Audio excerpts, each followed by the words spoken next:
Hello everyone जय Jagannath welcome to educate. तो षष्ठ श्रेणी छात्र छात्री मैंने तमर समर हॉलिडे होमवर्क तुम जो ग्रीष्म प्रवाह छुट्टी गृह कार्य थिला तार आंसर नहीं आसी। तो षष्ठ श्रेणी ग्रीष्म प्रवाह गृह कार्य ग्रीष्म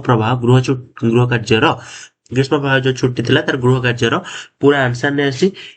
भिडियो हम पूरा आंसर को डिस्कसन करिया। तो आंसर देखिया कौन अच्छी प्रश्न मु सेपरेट वीडियो बनेइली आंसर तुम आसीगला। तो आंसर देख एवं जो मैंने चैनल न्यू करी समस्त चैनल को सब्सक्राइब कर दो वीडियो न्यू सांग शेयर कर दो लाइक मत कर दो।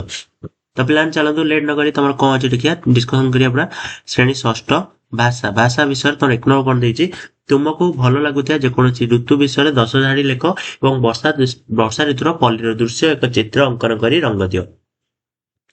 तो पिलाने चलतु देखिए तार आंसर कौन एक नंबर आंसर।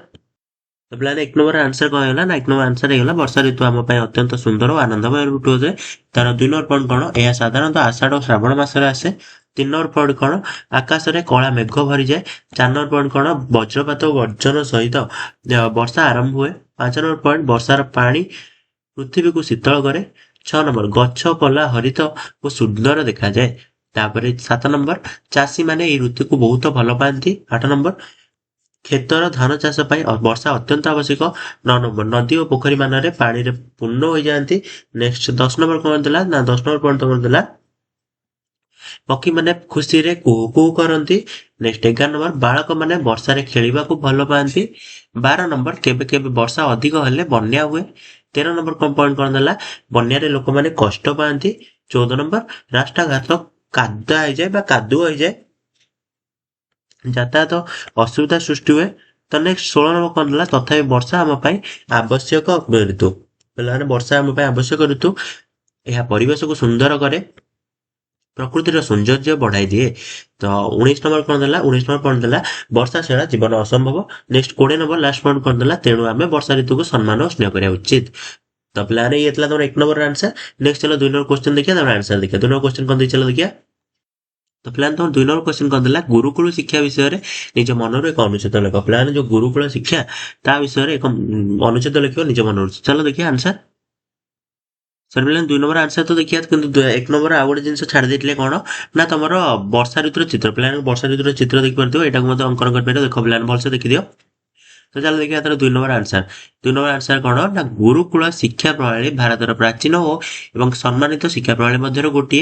यही प्रणाली शिष्य माने गुरु आश्रम रही शिक्षा ग्रहण करुले। गुरु और शिष्य मध्य गभीर संपर्क थाए और शिक्षा केवल पुस्तक ज्ञान सीमित न थाई जीवन जीवन जीवंतीबार शैली शिखाऊला जीवन जीवार जीवन बंचार शैली शिखाऊला। गुरुकुल शिष्य माने निजे निज काम करुले यथा जल आनिबा रंधन करिबा बा रांधिबा तुम जो रोषेई करवा परिष्कारता रखिबा इत्यादि जहाँ तांकु स्वाधीन और शिष्टाचार करुला। एठारे नीति धर्म सत्यवादिता सहनशीलता और सेवा भाव भली मूल्यबोधर उन्नति हुए। गुरु माने शिष्य मानकु वेद उपनिषद गणित विज्ञान युद्धकला और अन्य विषय शिक्षा दौले। यही प्रणाली प्राकृतिक परिवेश शिक्षा दिया जहाँ शिष्य मानकु प्रकृति सहित निकट संपर्क गढ़ी देउतला। गुरु का आदेश को शिष्य माने सम्मान सह क्रियान्वयन करुले एवं गुरु को पिता सम्मान मन करुले। गोटे कौन ना आज आधुनिक शिक्षा प्रणाली गुरुकुल प्रणाली किसी अंश हराई जाइए किंतु यार मूल्य आज अत्यंत गुरुत्वपूर्ण। जदि आम गुरुकुल शिष्टाचार नीति मूल्य और सम्मान बोध को अनुसरण करिपरिबा तेबे आम जीवन अधिक सुंदर और सार्थक होइबो। तो पिलाने ये तुम 2 नंबर आंसर। नेक्स्ट चला तुम 3 नंबर क्वेश्चन देखिए 3 नंबर आंसर देखिए। पिलाने समस्त वीडियो लास्ट जाए देखो किसी इंपोर्टेंट भी अच्छे सब पूरा वीडियो लास्ट जाए देखो पूरा प्रश्न उत्तर पूरा डिस्कशन करता उत्तर मत देखो सब कहीदेवी। तो चलो देखिए। तो नेक्स्ट पिलाने तुम 3 नंबर कौन देला तुम अंचल जेकोसी लोकप्रिय लोकगीत संग्रह कर लिख। पिलाने तुम अंचल जेकोसी गोटे लोकगीत संग्रह कर लिख। तो पिलाने मुझे तुम मान गोटे आनी चलो देखिए सेटा।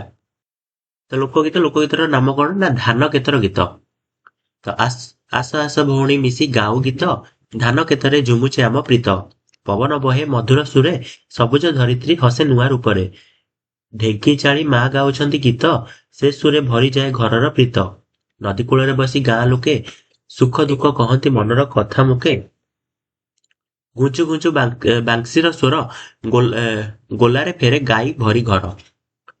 ଛୋଟ ଛୋଟ ପିଲା ଖେଳେ ମାଟିରେ, ହସି ଖୁସି ଭରିଯାଏ ଗାଁ ଜୀବନରେ। ବର୍ଷା ପଡ଼ିଲେ ନାଚେ ଧରିତ୍ରୀ, ମାଟିର ଗନ୍ଧେ ଭରିଯାଏ ପ୍ରାଣ ସତୀ।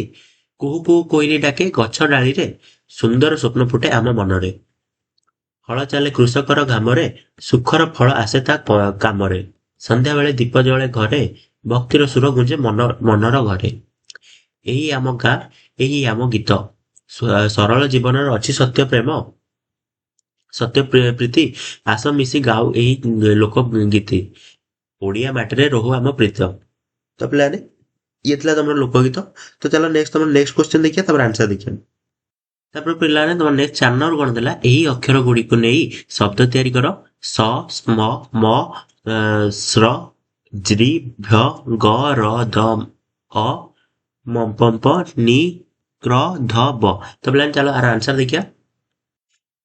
ଗତେଶର କଣ ନା ସତ୍ୟ, ତାପରେ ସ୍ମରଣ, ତାପରେ ମନ, ତାପରେ ଦର୍ଶନ, ତାପରେ ଶକ୍ତି ଜୀବ ବା ଉର୍ଜା ସମ୍ବନ୍ଧୀୟ, ତାପରେ ଭ୍ୟରେ କଣ ନା ବ୍ୟାୟାମ, ତାପରେ ସଭ୍ୟ ମଧ୍ୟ ଲିଖିପାରିବ। ଗରେ ଗଛ, ରରେ ରଥ, ଦରେ ଦରଜା, ଅରେ ଅମ୍ବ, ମବରେ ସମ୍ପଦ, ନିରେ ନୀର, କ୍ରରେ ପର୍କ ବା ଚକ୍ର, ତାପରେ ଧରେ ଧନ, ବରେ ବନ। ଏହିପରି ପ୍ରଶ୍ନରେ ପ୍ରତ୍ୟେକ ଅକ୍ଷର କିମ୍ବା ଯୁକ୍ତାକ୍ଷର ଦ୍ୱାରା ଅଲଗା ଅଲଗା ଶବ୍ଦ ତିଆରି କରିବ। ତ ପିଲାମାନେ ନେକ୍ସଟ ହେଲା ତମ ନେକ୍ସଟ କ୍ୱେଶ୍ଚନ ଦେଖିବା, ତାପରେ ଆନ୍ସର ଦେଖିବା। 5 ନମ୍ବର କ୍ୱେଶ୍ଚନ ଦେଖିବା, ଆନ୍ସର ଦେଖିବା। ତ ପିଲାମାନେ ଲାଷ୍ଟ ତମର 5 ନମ୍ବର କ୍ୱେଶ୍ଚନ କଣ ଥିଲା, ତୁମକୁ ଭଲ ଲାଗୁଥିବା ଗପଟିଏ ପଢି ସେଥିରୁ ତୁମେ କଣ ଶିଖିଲ ଲେଖ। ପିଲାମାନେ ଚାଲ ତମମାନଙ୍କ ପାଇଁ ଗୋଟେ ଗପଟେ ଆଣିଛି, ସେ ଗପଟିକୁ ପଢିବା, ତା ଦେହରୁ କଣ ଶିଖିଲେ ମଧ୍ୟ ଲେଖିବା। ତ ଚାଲ ଦେଖିବା। ତ ପିଲାମାନେ ଗପଟି କଣ ଅଛି ନା, ଗପ ସତ୍ୟର ଜୟ। ଏକ ଗାଁରେ ରଘୁ ନାମରେ ଗୋଟିଏ ଛୋଟ ଛୁଆ ରହୁଥିଲା। ସେ ବହୁତ ଗରିବ ପରିବାରର ଥିଲେ, କିନ୍ତୁ ସତ୍ୟବାଦୀ ଓ ପରିଶ୍ରମୀ ଥିଲା। ତାଙ୍କ ପିତା ଦିନ ମଜୁରୀ କରୁଥିଲେ ଓ ମା ଘର କାମ କରୁଥିଲେ। ରଘୁ ସ୍କୁଲ ଯାଇ ପଢୁଥିଲା ଏବଂ ଖାଲି ସମୟରେ ପିତାଙ୍କୁ ସାହାଯ୍ୟ କରୁଥିଲା। ଦିନେ ରଘୁ ରାସ୍ତାରେ ଯାଉଥିବା ବେଳେ ଗୋଟିଏ ଥଳି ପାଇଲା। ସେ ଥଳି ଖୋଲି ଦେଖିଲା ତାର ବହୁତ ଟଙ୍କା ରହିଛି। ସେ ଚାହିଁଲେ ସେ ଟଙ୍କା ନିଜ ପାଇଁ ରଖି ପାରୁଥାନ୍ତା, କାରଣ ତାଙ୍କ ପରିବାର ଗରିବ ଥିଲା, କିନ୍ତୁ ତାଙ୍କ ମନ ତାହାକୁ ମାନିଲା ନାହିଁ। ରଘୁ ଭାବିଲା ଏଇ ଟଙ୍କା କାହାର ହେବ, ସେ ନିଶ୍ଚୟ ଖୋଜୁଥିବ। ତେଣୁ ସେ ଗାଁର ମୁଖିଆ ପାଖକୁ ଯାଇ ସବୁ କଥା କହିଲା। କିଛି ସମୟ ପରେ ଗାଁର ଗୋଟିଏ ବ୍ୟବସାୟୀ ଆସି କହିଲେ ଯେ ତାଙ୍କ ଟଙ୍କା ହଜି ଯାଇଛି। ଯାଞ୍ଚ କରି ଦେଖାଗଲା ଯେ ସେ ଥଳି ତାଙ୍କର ହିଁ ଥିଲା। ବ୍ୟବସାୟୀ ରଘୁଙ୍କ ସତ୍ୟବାଦିତା ଦେଖି ବହୁତ ଖୁସି ହେଲେ। ସେ ରଘୁଙ୍କୁ ପୁରସ୍କାର ଭାବେ କିଛି ଟଙ୍କା ଦେଲେ ଓ ତାଙ୍କ ପଢା ପାଇଁ ସାହାଯ୍ୟ କରିବାକୁ କହିଲେ। ଗାଁର ସମସ୍ତ ଲୋକ ରଘୁଙ୍କୁ ପ୍ରଶଂସା କଲେ। ସେଇଦିନଠାରୁ ରଘୁ ଆଉ ବେଶୀ ମନ ଲଗାଇ ପଢିଲା। ଦିନେ ଏକ ଭଲ ଲୋକ ହେଲା। ସେ ସବୁବେଳେ ସତ୍ୟର ପଥ ଚାହିଁଲା ଓ ସମସ୍ତଙ୍କ ପ୍ରିୟ ହେଲା। ତ ପିଲାମାନେ ଏଥିରୁ କଣ ଶିକ୍ଷା ପାଇଲେ? ଆମେ ଏଥିରୁ କଣ ଶିକ୍ଷା ପାଇଲେ ନା, ଆମେ ଏଥିରୁ ଶିକ୍ଷା ପାଇଲେ ସତ୍ୟବାଦୀ ଓ ଇମାନଦାର ଲୋକ ସବୁବେଳେ ସମ୍ମାନ ପାଉଥାନ୍ତି ଏବଂ ଶେଷରେ ସଫଳତା ଲାଭ କରିଥାନ୍ତି। ପିଲାମାନେ ଯୋଉମାନେ ସତ୍ୟବାଦୀ ହୁଅନ୍ତି କିମ୍ବା କାହାକୁ ଠକନ୍ତି ନାହିଁ, ସେମାନେ ବହୁତ ସମ୍ମାନ ପାଆନ୍ତି ଏବଂ ଜୀବନରେ ବହୁତ ଉପରକୁ ଯାଆନ୍ତି। ତ ପିଲାମାନେ ଇଏ ଥିଲା ତମର କଣ ନା, ଷଷ୍ଠ ଶ୍ରେଣୀ ପିଲାମାନଙ୍କର ଭାଷା ବିଷୟର ବା ଓଡ଼ିଆର ପ୍ରଶ୍ନ ବା ଉତ୍ତର ପୁରା ଡିସ୍କସନ। ତ ଆଉ ଯାହା ବାକି ବିଷୟ ଗୁଡିକ ରହିଲା ତମର ଷଷ୍ଠ ଶ୍ରେଣୀ ପିଲାମାନେ, ଆଉ ଯାହା ବାକି ବିଷୟର ହୋମୱାର୍କ ରହିଲା ବା ସମର ହୋମୱାର୍କ ରହିଲା, ତ ସେଗୁଡିକ ନେକ୍ସଟ ଭିଡିଓରେ ଆମ ଚ୍ୟାନେଲ ଅପଲୋଡ ହବ। ତ ସମସ୍ତେ ଚ୍ୟାନେଲ ଅପେକ୍ଷା କରି ରୁହ, କେହି ମଧ୍ୟ ଟେନସନ ନୁହଁ ନାହିଁ। ଯୋଉମାନେ ଚ୍ୟାନେଲ ନ୍ୟୁ କରିକି ଅଛ ସମସ୍ତେ ଚ୍ୟାନେଲକୁ ସବସ୍କ୍ରାଇବ କରିଦିଅ, ଭିଡିଓ ସାଙ୍ଗମାନଙ୍କୁ ମଧ୍ୟ ସେୟାର କରିଦିଅ, ଲାଇକ୍ ମଧ୍ୟ କରିଦିଅ। ତ ପିଲାମାନେ ରହୁଛି, ଜୟ ଜଗନ୍ନାଥ। ନେକ୍ସଟ ଭିଡିଓରେ ଦେଖା ହବା ପିଲାମାନେ।